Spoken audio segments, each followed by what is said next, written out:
Kurtulur böyle.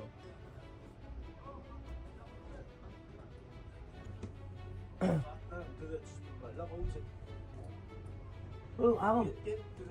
Ağam. Ağam selamun aleyküm. Bomla delo. Amca bomla delo. Oğlum sen amca dastavşık deme. Tanıdık bana dastavşık demesin. Men hem peda. Toy bilbir kılmaklarım belki halatı. Halatı da sen mi?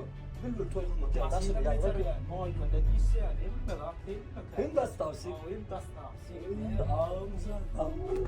Sen olmuyor tekinde de köp görmüyorum. Ne de o sever yani. Oğlum var ben kazancı oturmuyor. Ama bunlar da mı?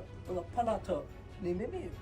Yani o menü yapmayı zandı. Vakti hem peda içinde bilbir kılmakları. Bağlayan kurt veriyor. Oğdanı ki renkine sayılar. Böyle ağzımın iyisi. Böyle bastığında oğul sıktı ben öyle. Onu Artık o kan kalaka. Aman ana raya. Geçerler hem peda içinde de bilbir. Bizim size de mama.